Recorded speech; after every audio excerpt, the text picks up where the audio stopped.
Hi everybody, it's Kara, aka the Principal Painter, and this evening I have 10 diamond painting hacks. Excuse me, speaking of hacking, I got something in my throat, that are going to blow your mind. Hopefully if you've seen a couple of these, you won't have seen them all, and I can share some things with you that have made my life easier and that will hopefully make your life easier. So let's head to the painter dining room table and I'll show you what I got. See you there.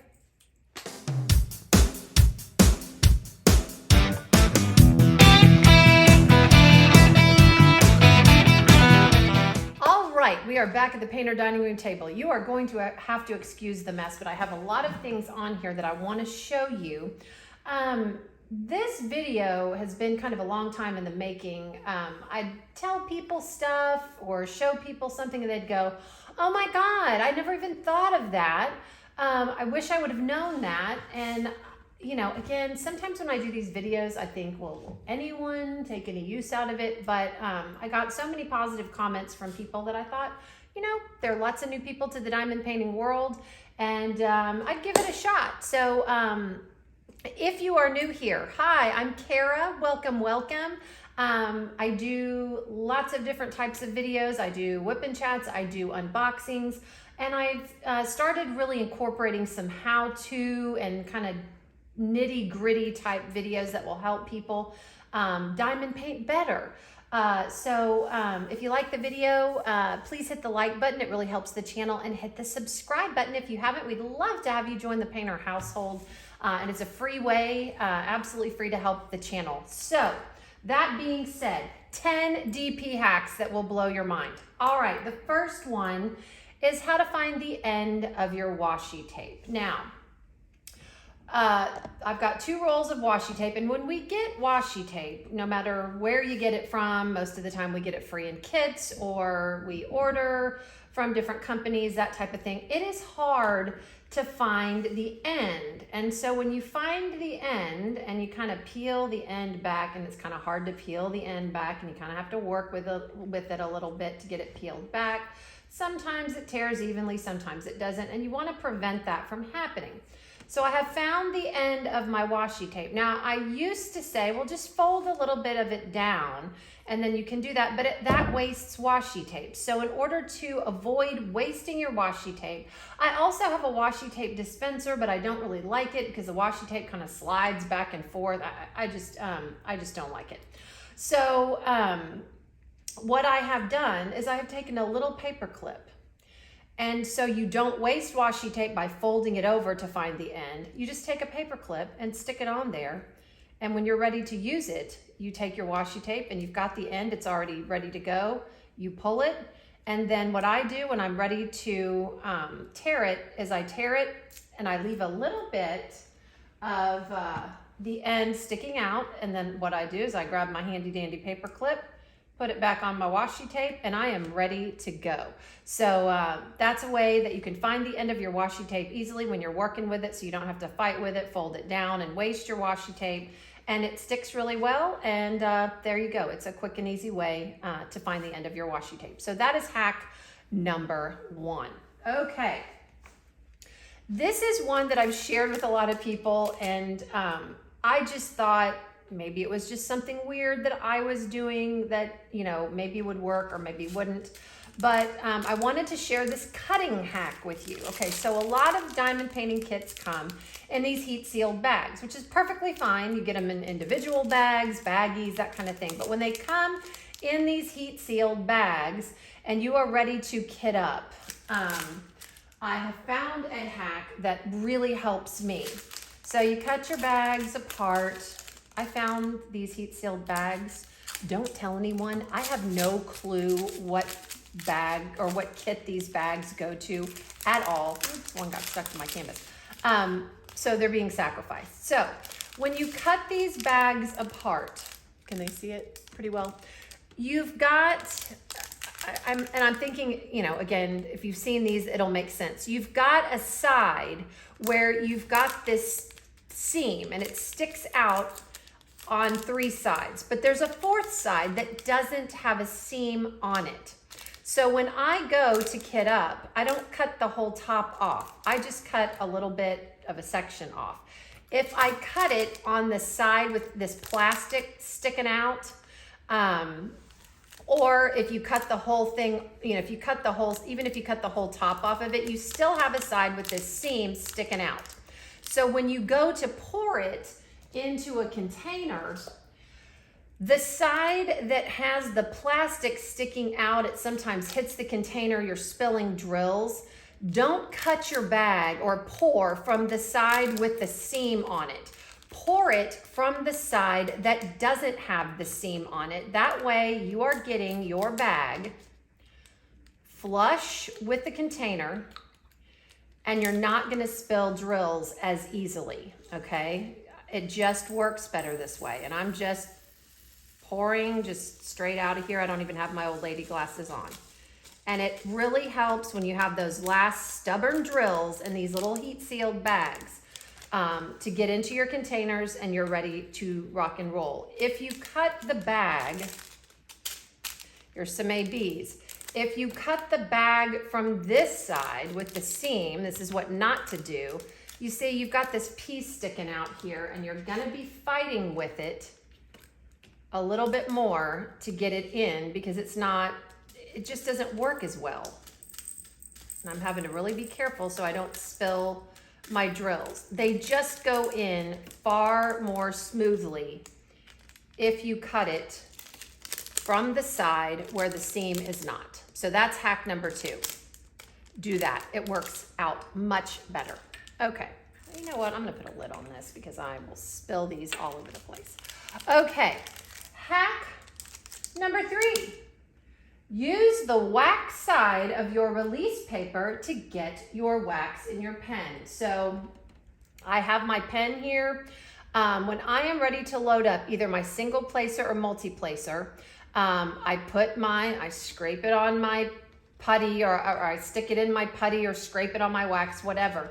But you need to get it flat in order to pick up your drills effectively so there aren't lumps and bumps on the top of your placers, especially your multi-placer, but I also do it with a single placer. So I've got my release paper from Crafts with Crashly. You know I love Crashly and her release papers. So she's got a design side on her paper and a non-design side.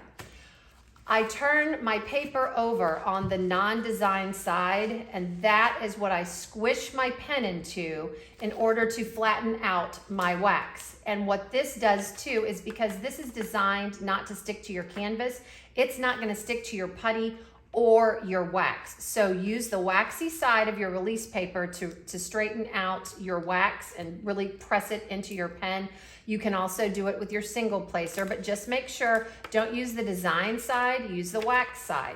If you do not have paper from Crafts with Crashly, it's a little bit more tricky. I've already said this a lot, but I'll say it again for those that may be new.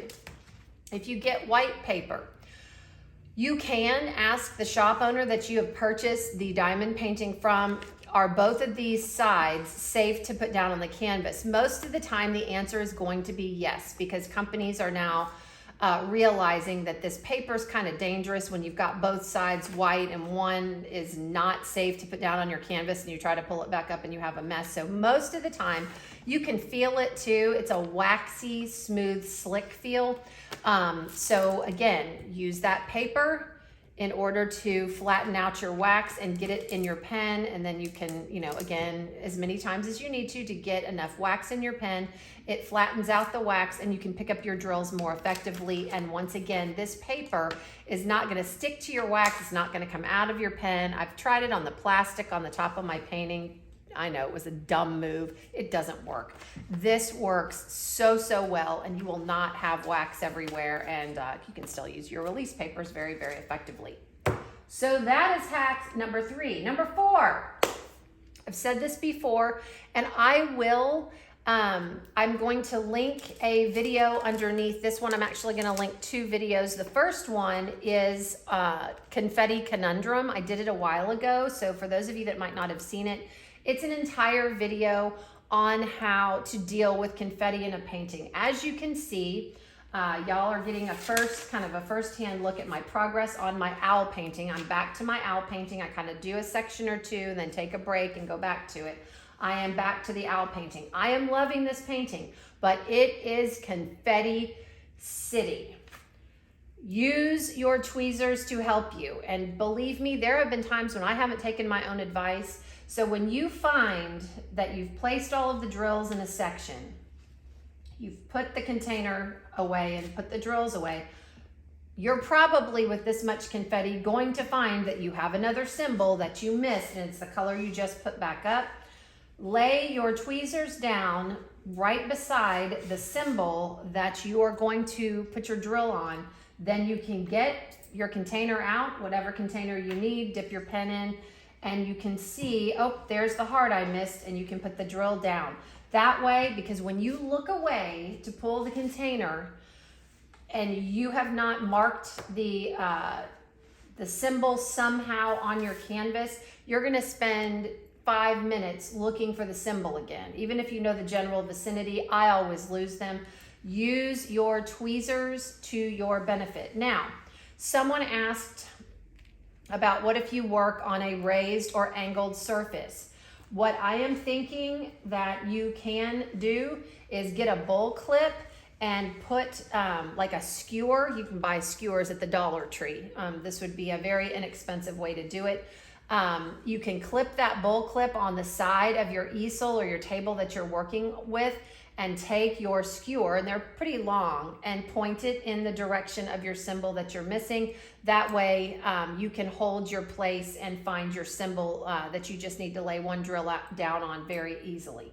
But use your tweezers or something else to your advantage to save you time. The time you take to put the tweezers down and find your drills will really, really benefit you, okay? And again, I will have my Confetti Conundrum video below in the description. Okay, another thing that I have learned is get a pool noodle or two from the Dollar Tree. What you can use your pool noodles for is a variety of things, but mainly to angle up what you're working with. I've got drills here, up here, that I won't be able to see very well if they're flat. And so what I've done, and you can take scissors and do this. You cut one side, and then you can see where you've cut, and then just cut, and you can use just plain old scissors for this, and cut the opposite side to cut the pool noodle in half. So when you get done, you're gonna have something that looks like this. It's, you know, doesn't have to be perfect, doesn't have to be pretty, but it gives you a nice angle to set things up on so that they're up. I also have these trays that I got from Carissa's Craft Corner. So when I'm pulling my drills for my confetti, I will have another pool noodle over to the side. So these are at an angle so I can see what I've pulled more easily. And you can do that with a pool noodle. So try that trick. Pool noodles are great. They also sit either on your painting or on your table, and they don't scooch you around easily. So that is another hack. What else? Oh, okay. I just discovered this one. This is hack number 6. Anybody got hand sanitizer laying around from the great, when we all started using hand sanitizer, if you know what I mean? When you have your tray, and I have many different types of trays. I'm using this one as an example. This is a yellow dog tray, and I had just purchased it new. I love these trays because they have what I call slideability. The drills slide out when you're ready to put them away super easily, and I love it. However, there are times when the drills don't slide out as easily, and 9 chances out of 10, that is because when you are grabbing your drills with your pen, the wax in your pen is gonna start to be deposited on these ridges, either from the side of your placer or what have you. And it'll start to gunk up the channels in your drill tray. In addition, this was the tray. I dropped a pen, it broke. I was trying to fix it with E6000 glue. If you're familiar with E6000 glue, when you glue with E6000, that whatever you're gluing is not going anywhere. Well, I managed to dribble some E6000 into this tray. It was gunked up. I scraped, I washed, I tried to do whatever I could do with this tray. And so I wasn't using it for a little bit. Well, I watched a DIYer and she was trying to get gunk off of, you know, when you get stuff with a price tag and you peel the price tag off and it's got gunk on it, or when you've got stickers on your containers and you peel them off and there's gunk, right? She used hand sanitizer. I know, mind blown. I've been using alcohol in my trays, dishwasher soap in my trays, what have you. And all she did, and I do this every morning when I'm ready to diamond paint, I just squirt a little bit of hand sanitizer in my tray, and I just take my finger and spread it around. You know what? You can sanitize your hands and sanitize your tray at the same time.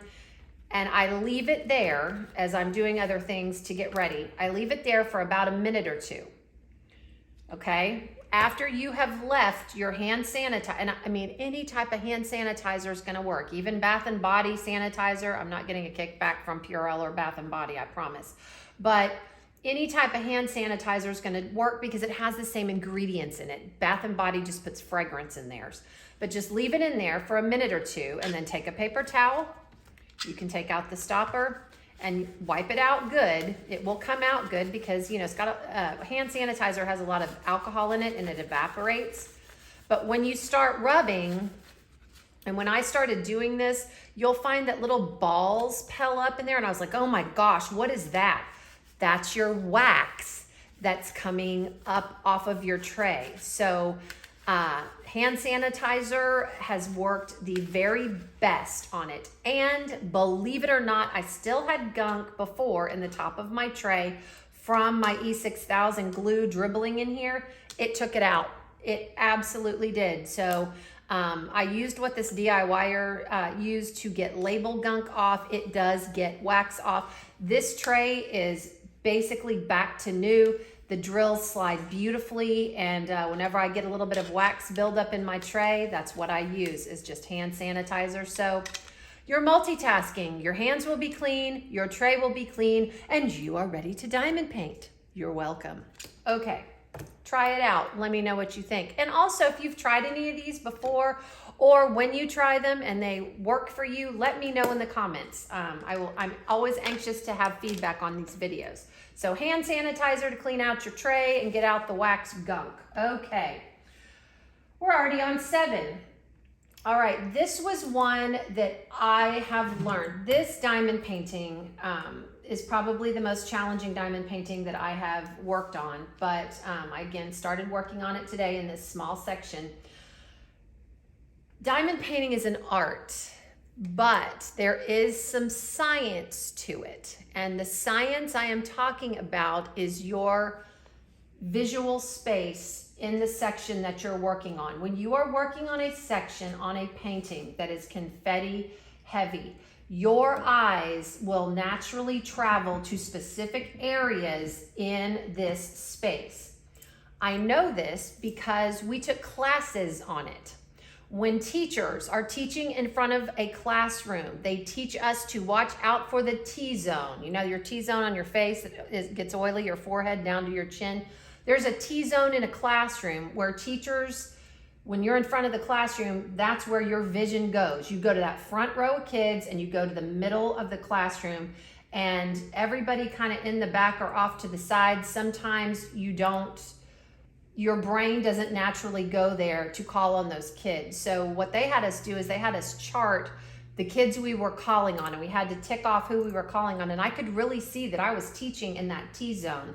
So it helped me to spread out who I was looking at and purposefully call the kids on the side that might have been getting missed when they had answers or feedback for me. The same concept is prevalent when you're working with any kind of section on a diamond painting, even if it doesn't have confetti. How many of you have thought you were done with a color, put it up and went, I know I've done it many times. Oh my gosh, there's this whole section over here of like 10 symbols that are the color how did I miss that? It is because of what your brain is doing. We are going to center mainly on the center of our eyesight. Is going to center on the center of what we're doing in this section. Our eyesight naturally does not go to the perimeter of what we're doing. So when you're working with a lot of confetti, I'm going to remind you, go to the perimeter, go to the outside area of the space that you're working in, because your eye doesn't naturally go there. You have to train yourself and get in the habit of looking around the area. I find a lot of times when I miss a symbol in a confetti laden or non-confetti laden section that I'm working on in a diamond painting, 9 chances out of 10, if I miss the symbol, it's going to be in this perimeter, because that's not naturally where our eyes go. See, it's scientific, you know, art versus science. It's both in diamond painting. So make sure you pay attention to the perimeter of what you're doing. Hopefully you'll miss less spaces that way. All right. I have, and I've, you know, a lot of people have told me, my gosh, Kara, you're getting so much faster at diamond painting. And I am finishing paintings up more quickly. Wouldn't you agree, Marlon? Mm-hmm. I'm finishing more quickly. The only change, guys, the only change that I have made in the speed to diamond painting is obviously paying attention to the things that I've told you about, and trying to make my life a little bit easier when diamond painting. Multi-placing. I'm telling you, multi-placing both vertically and horizontally. That's the second video I'm going to link under this video. I do have a video on vertically and horizontally multi-placing. I'll link that video in case you haven't seen it. So you've got 2 videos to help you out, one with confetti, one with multi-placing. You don't have to start out, this is an 8-placer. Don't start out with an 8-placer. Start out with a 4-placer, even a 2-placer. If you will learn and really practice multi-placing, you will speed up your diamond painting exponentially. You really, really will, but you have to practice. That is the only thing that has changed in my diamond painting practices that I can see that I've sped up this much. So again, practice multi-placing. It will speed up your diamond painting if you want to. There are people I know that single place, and if you like single placing and you're comfortable with it, that is great. But if you're wondering how to speed up a little bit, or maybe you have a time crunch, maybe you have a wedding coming up or Christmas coming up or a birthday gift or whatever, and you need to finish, practice multi-placing. It will speed you up. I promise it will. All right, we are already on 9. All right, I'm going to clear this off really quickly, and I'm going to show you. You guys are going to get a sneak peek. I have put this out on Facebook, but I have finished Taylor. I finished her, and I want to share with you what I have done with her.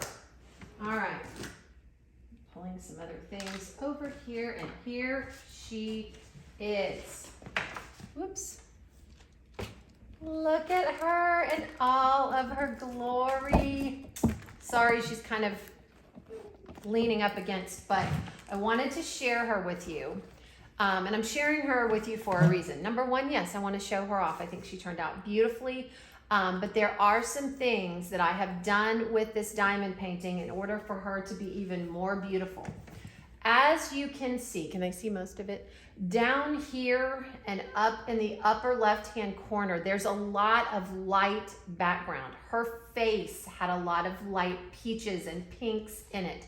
Whenever you're dealing with square diamonds, this is a square diamond painting, and a lot of light background area, you're gonna have some gapping. You're gonna have little areas where you're like, oh, I don't like that, there's gapping. I am going to tell you the mica powder method works, okay? I purchased a set of mica powder at Michael's. It was about $15, but this will last through several paintings. And I got this particular set, I think it had like 8 mica powders in it. I got this particular set of mica powders. It's kind of like loose eyeshadow, for lack of better, for consistency. So can they see that? Okay. So there's some pinks and peaches for her face. There's a light white for the white background. The mica powder method works. Now, I want to credit Jade of Jaded Gem Shop.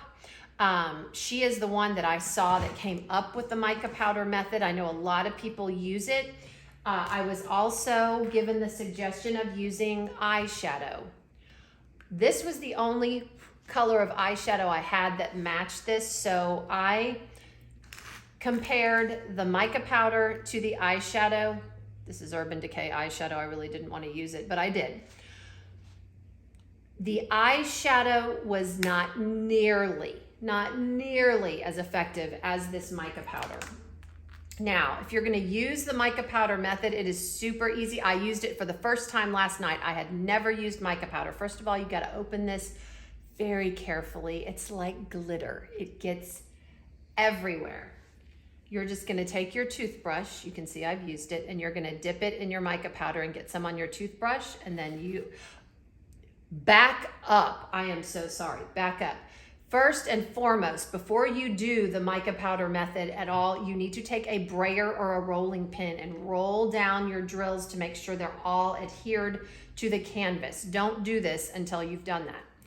And wherever you've got spaces on your canvas, you're gonna dip your toothbrush just a little bit. And I just got kind of the tippy top, and I can't find any spaces because I've already filled them in, but you just put it down on your canvas, and I did a circular motion and got that mica powder in. It doesn't cover a big area, so make sure you put it where you want it. Another tip I will have for you is if you use the mica powder method, have baby wipes available. Have a tub of baby wipes, because you need to be able, see how shiny my hand is? You need to be able to wipe off the tops of your diamonds, but it will fill in the spaces of your painting absolutely beautifully. It really, really will. See, I'm already looking at this and going, oh, I need to fix that. I used the peach mica powder on her face as well as the pink. There was some space. You can't even see it. It works like a dream, but you can find mica powders in the colors that you might need for your canvas at Michael's. Now, you see over here and here, you've got some dark colors. You want to protect those dark colors, because what you don't want is to have a bunch of white mica powder in between your darker colors. That's not going to look too good. So use a little at a time in small areas. I know this is a big canvas, but I was very patient. And if any get on your darker drills, again, those baby wipes do a beautiful job. But I highly recommend the mica powder method. It has worked for me in this light background. There was gapping, I will tell you, in many places on here. Not too much gapping, but you're gonna have some, because if you don't have gapping, you have popping drills. So you gotta take your pick. But when you fill those gaps in with mica powder, I mean, it's amazing how much it filled in. So I was very, very happy with what I did, and I still have to wipe some down with baby powder, but that really works. So grab yourself some mica powder if you've got some gapping in your drills, and it will definitely make a huge difference. Principal Painter, can I ask a question? Sure. That was great, but is that my brand new toothbrush? No, it's not. This is the one you told me I could use. Oh, okay. You told me I could use it. Like my brand new toothbrush. Oh, I'm hoping it was brand new. It was in your drawer, maybe. I'm kidding. Was. It was. Maybe I'm it was. kidding. Oh, Lord. I'm Okay. Yeah, don't use this toothbrush. I'm only kidding. Okay. Another hack. I know we all fight with static. We all fight with static. We've all tried so many things. Put it in the freezer, blow in the bags, take a shower with it, poke holes in the bag. We've tried a million things. And dryer sheets, cut them up, and they all work fine. I have not found one specific thing that is foolproof, but I have found something that will do the trick as well, or maybe even a little bit better than some of our other methods. And I have it right by me all the time, and that is Static Guard. You can buy a Static Guard at the grocery store, at Dollar Tree. It eliminates static cling. The downside to Static Guard, I have sprayed it directly into my bags. I spray it directly into my containers. The only problem with static guard is it's gonna add some moisture to your drills. So you have to leave these open a little bit in order to air it out. However, I have noticed that if I start getting static, even after I've sprayed, sometimes I'll spray static guard directly into my plastic bags that have it. It'll help. In addition, one thing that I also do is when I have a bunch of static, I do not ever, because you will frustrate yourself to no end. Don't ever take the bag and try to put it directly into the container. You're gonna have drills everywhere. What I do is I spray some static guard into the bag. Yes, there's gonna be some moisture. That's just par for the course. I spray my tray down with static guard.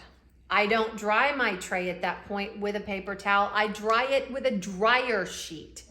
That creates a static barrier so that when you're pouring your drills out of your bag, you put them into the tray, they'll dry out a little bit more, and then you can get them into your container successfully. So, and if I notice that I'm starting to have static, I just give it a couple shots of static guard, and that has just worked for me. It's at the table. It helps it instantly, and if static starts to come back, that's what I use. But again, if you have problems with static, I spray static guard in here, wipe it down with a dryer sheet, because your dryer sheets are going to have static guard in them as well.